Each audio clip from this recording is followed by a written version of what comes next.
Deixa eu falar Isso. contigo sobre segurança pública, sobre PCC, né? Que é, acho que é a grande questão aqui em São Paulo e no Brasil, né? Sim. Passa do Brasil, né? O Sim. São Paulo, Virou uma multinacional já. exatamente, né? Eu vi uma notícia, acho que o PCC estaria em 22 ou 25 países já. Quando a gente fala de segurança pública, a gente tem o público que gosta da polícia, majoritariamente o meu público gosta da polícia, então a gente vai ver esse público, se você der um discurso que vai aumentar o efetivo da polícia, você ganha esse público. Se você der um discurso dizendo que o ladrão tem que se ferrar, você vai ganhar esse público. Sim. Agora, as soluções para a segurança pública, de fato, elas são complexas, né? Mas assim, vamos falar numa linguagem simples que todo mundo vê, cara. Faz sentido você ter domínio territorial numa cidade? O Rio de Janeiro está com uma operação lá porque vive em guerra, milícia, comando vermelho e terceiro comando. São Paulo não tem guerra, mas tem domínio territorial. Caralho, tem muito. Então, quem é que dita a regra do convívio coletivo, convívio social? A coletividade está na mão de quem? Da Prefeitura de São Paulo, do Governo do Estado de São Paulo ou do PCC? Posso dar uma minha resposta aqui? Até Na hora. me alugar um pouquinho, mas é porque, cara, esse assunto me encanta, cara. O principal problema da segurança pública de São Paulo, cara, você tocou no ponto, é domínio territorial. Você usou a expressão perfeita. O que acontece, cara? E a gente tem que entender um pouco de o que é São Paulo. O que é a nossa cidade, né? São Paulo surgiu porque ela foi o cruzamento de 5 trilhas indígenas. Quando os primeiros portugueses chegaram aqui, todas essas trilhas que ligavam o Rio de Janeiro até aqui, que na época eram os tamoios lá, com os tupiniquins daqui, eram várias trilhas que se conectavam aqui em São Paulo, onde é hoje o centro de São Paulo, inclusive. Né? Então você sobe aquele paredão que é a serra, você chega em São Paulo, você vê esse cruzamento de trilhas. Então aqui sempre foi um centro de escambo, um centro de comércio, um centro de trocas culturais. E assim São Paulo foi crescendo. E São Paulo nunca foi uma cidade desenvolvida até o início do século XX. As pessoas acham que São Paulo sempre foi pujante, e não foi. São Paulo começou a se tornar uma potência na era do café e mais especificamente no século XX. Quando São Paulo cresceu, de 1910, 1920 até 1950 e pouco, cara, São Paulo deu um boom gigantesco. Foi um símbolo de progresso absurdo. As pessoas vinham aqui, falavam inglês, teve a semana de 22, tudo. E aí, São Paulo começou a crescer. Quando chegou nos anos 70, e eu vou dizer, o problema de segurança pública de São Paulo começa aqui. A gente criou o nosso primeiro plano diretor. O que é plano diretor? O plano diretor é como você pode construir na sua cidade. Eu sempre brinco o seguinte, sabe aqueles jogos tipo SimCity, essas coisas que... É isso, o plano diretor é onde você vai pôr uma usina nuclear? Do lado de uma escola? Não. Quem é que manda isso? Plano diretor. Uhum. A gente restringiu as construções de São Paulo. O slogan do primeiro plano diretor de São Paulo era: São Paulo tem que parar de crescer. Olha que absurdo, cara.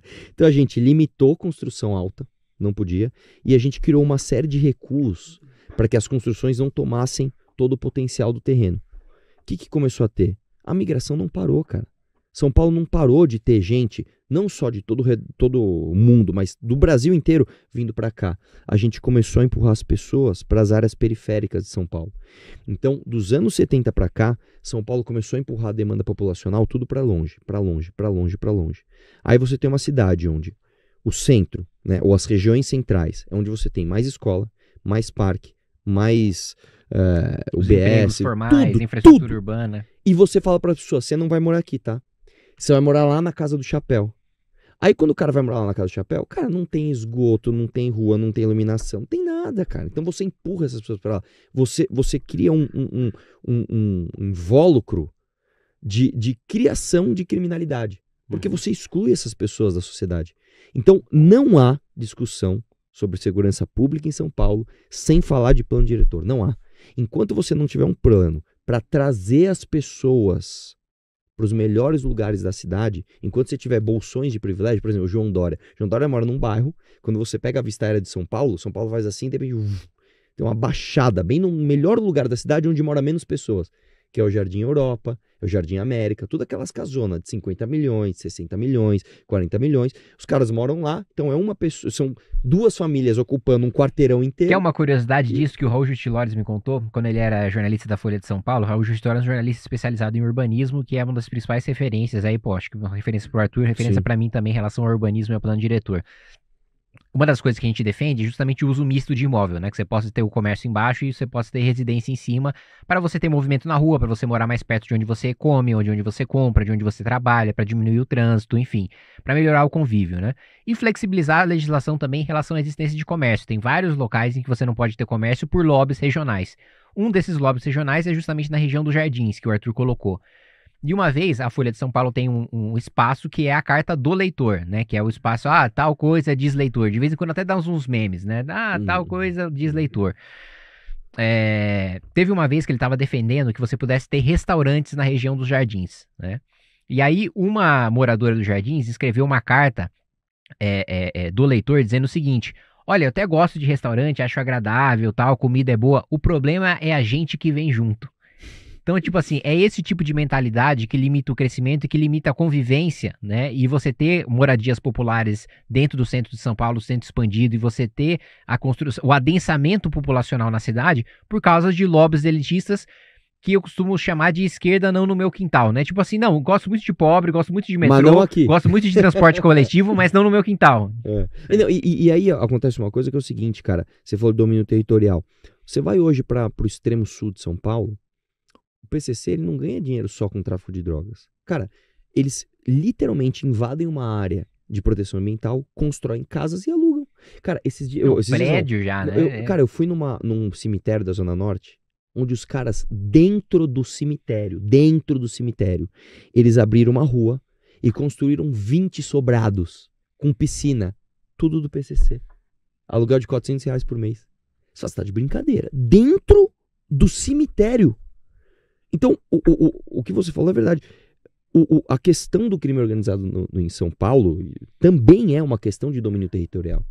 Esses caras dominam onde você nunca vai ter acesso. Você não vai conseguir ter policiamento, monitoramento, escola, tudo em todas as vielas de São Paulo das periferias. Até porque essa mesma ideia elitista que tem em relação ao comércio tem na segurança pública.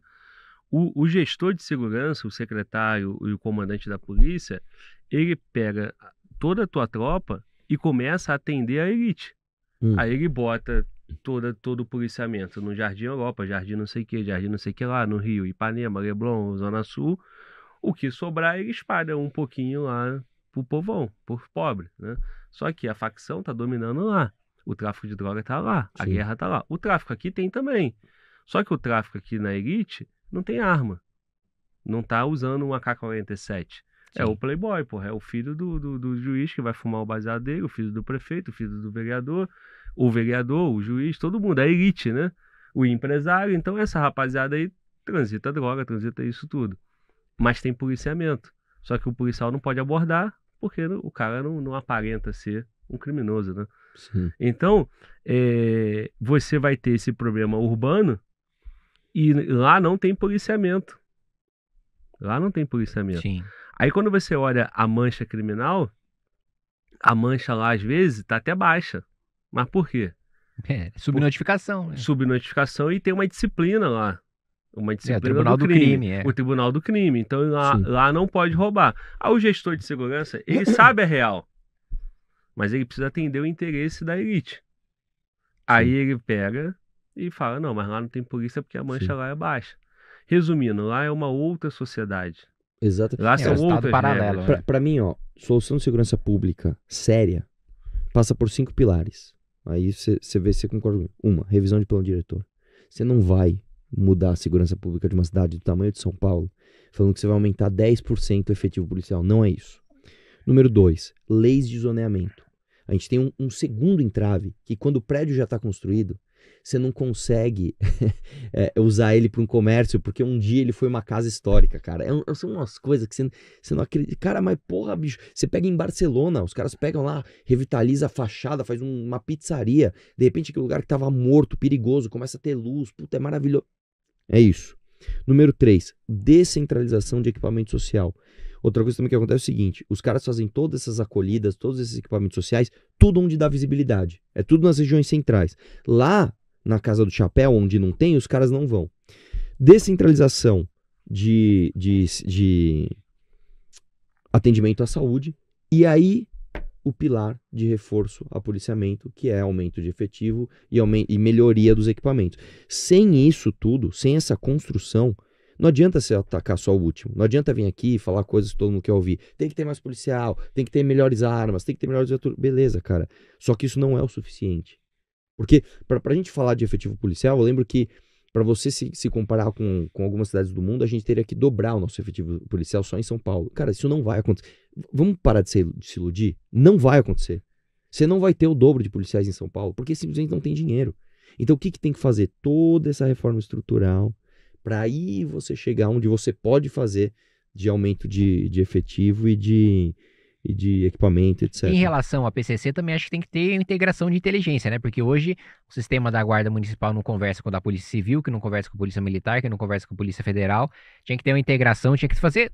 Como a Itália fez as forças-tarefa antimáfia, tem a força-tarefa anti-PCC aqui em São Paulo. Juntar a Guarda Municipal com a Civil, com a Federal, com o Ministério Público, com os setores do Judiciário que são especializados em combater o crime organizado, que a gente conhece até alguns juízes, alguns promotores aqui, que são juízes sem rosto, né, que ficam fazendo rodízio para fazer os julgamentos do crime organizado aqui em São Paulo, lá no Fórum da Barra Funda, e que a gente precisaria ter isso aqui para fazer um enfrentamento efetivo, porque não adianta, sem você asfixiar financeiramente as redes de hotel, as redes de posto de gasolina, você não vai matar o cara só por causa com apreensão de drogas. Óbvio que é importante se aprender a droga, inclusive, outro dia mandei 3 cromatógrafos, inaugurei 3 cromatógrafos com DRIT, que é justamente o equipamento para você identificar novas moléculas na droga, que o tráfico tem feito bastante. Traz aquelas drogas K lá dos Estados Unidos, traz de fora, importa aqui pro Brasil, muda uma molécula, não tá no rol de droga da Anvisa, o sujeito não é preso por tráfico. Então a gente usa justamente o cromatógrafo para já mandar pra Anvisa, pro próximo cara que for pego já ser preso por tráfico com aquela substância. Então é esse tipo de trabalho com inteligência, com tecnologia que precisa ser feito e que não tem aqui. E uma coisa muito boa que eu vi em São José dos Campos, que dá para ser implementado aqui na cidade de São Paulo também, são as câmeras com inteligência artificial e reconhecimento facial. Pô, já está integrado com o Sistema de Segurança Pública da Secretaria do Estado, já está integrado com o Córtex do Ministério da Justiça. Você coloca, e lá uma coisa que eu achei muito interessante, em todos os equipamentos públicos. Então, pô, tem UBS, tem UPA. Às vezes o cara troca tiro com a polícia, ele vai salvar a vida dele numa UPA. Só que ele vai sair preso, porque vai ter uma câmera com reconhecimento facial lá, ele vai ser identificado, ele vai sair preso de lá. Ou então, teve outro caso engraçado do cara que foi levar uma tia na UBS para fazer uma consulta, um traficante. Foi lá e saiu preso o traficante porque foi levar a tia na UBS. Então, é um sistema, e é com câmeras que você não precisa ter tantas, porque cada uma tem um zoom de 2 km, é um negócio assim, realmente de alta tecnologia, e que você contrata iniciativa privada para fazer manutenção. Então, você não precisa adquirir o equipamento público e a gestão pública fazer a administração daquilo. A própria iniciativa privada tem o contrato de manutenção e qualquer problema que der nas câmeras, você não vai precisar esperar fazer uma licitação para depois corrigir aquilo, não. É com base na eficiência da empresa, e aquilo reduziu homicídio em 70% em São José e furto e roubo em 40%. Então, assim, são números muito bons e que dava perfeitamente para a gente já ter trazido para a cidade de São Paulo há muito tempo, porque a gente tem capacidade financeira para isso, a gente tem toda a tecnologia para isso, mas a gente não faz por falta de vontade política. Agora, quando fala de falta de dinheiro, que nem o Arthur falou, né? Tu não vai conseguir fazer porque não tem dinheiro, aumentar o efetivo da polícia, por exemplo. Como é que você implementa as outras, né? A história do plano diretor. Como é que você tira essa massa de gente em construções irregulares? Você não pode chegar ali somente de roubar, você tem que botar essas pessoas em algum canto. Né? Então, você também precisa de dinheiro para estruturar isso, né? Se a questão for falta de dinheiro, a gente não consegue efetivar nada, né? O orçamento, boa parte dele é vinculado, né? Já está comprometido. Mas tem muita coisa que dá para cortar aqui na cidade, por exemplo. Tem 5.500 cargos comissionados que o próprio Tribunal de Contas já identificou que é basicamente retrabalho, que é um trabalho que servidores efetivos já fazem, que você tem um cargo comissionado só para você colocar um encostado político. Isso já dá mais de 250 milhões de reais ao ano. Você tem a Prodan também, que é a empresa de processamento de dados municipal, que dava também ou para a gente extinguir ou para a gente privatizar, rever o modelo da Prodan, que também é outra que já vai lá mais alguns gastos de milhões de reais ao ano. Você tem o próprio Tribunal de Contas do município, que é a aposentadoria para político influente, que também, mais uma vez, é uma das únicas cidades que possui Tribunal de Contas. Se não me engano, é só São Paulo e mais uma outra cidade que tem Tribunal de Contas municipal. todos São os Paulo outros... e Rio de Janeiro. Rio de Janeiro, né? Que só tem Tribunal de Contas municipal e que poderia ter o estadual fiscalizando, fazendo exatamente o mesmo trabalho que o próprio Tribunal do Estado já faz hoje. Quando eu vou fiscalizar boa parte das obras, eu uso os dados do Tribunal do Estado, então você tem o municipal fazendo um retrabalho, mais uma economia de dinheiro, assim, juntando tudo isso que eu tô falando, já dá mais de bilhão pra gente, pra utilizar o trocadilho do Ciro Gomes, deu né? bilhão. Dá bilhão só em economia de municipal, de recorrente. Eu tô falando não de caixa, eu tô falando de fluxo, eu tô falando de despesas recorrentes que a gente poderia contratar com base nesses cortes que a gente faria. Enxugar a máquina pública para poder gastar mais com o cidadão. E rever o plano diretor, como o Arthur e eu defendemos, também ajuda a aumentar a arrecadação, porque a gente retira limites de outorga que hoje são utilizados só para arrecadar com a prefeitura, incentivando a construção civil, fazendo parceria com a construção civil, que hoje é responsável por 15% dos empregos formais do nosso país, e fazendo com que essa arrecadação da construção civil vá para a prefeitura pelo volume, pela quantidade de construções que são feitas e não pela cobrança de cada valor de cada unidade do limite do potencial construtivo. Né? Sim. E plano diretor também, quando você fala de mudança de plano diretor, você abre possibilidade para a iniciativa privada atuar. Né? Então, por exemplo, o que ele falou, né, que é a outorga onerosa. Você vai construir um prédio na Faria Lima, a maior parte do custo de uma sala comercial lá, acredite se quiser, é imposto, cara. Você acredita? Sim, você vai lá comprar lá, sei lá, 20 mil reais o metro, 10 mil reais é só de imposto. Construção, lucro do cara, tudo tá nos outros 10 mil. Então, você fazer revisão de plano diretor, você permitir adensamento, você trazer as pessoas que estão hoje na periferia para as melhores localidades de São Paulo, você resolve vários problemas sociais juntos, sem necessariamente tirar do teu caixa e meter lá. Entendeu? A própria iniciativa privada vai construindo e atendendo a demanda. Né?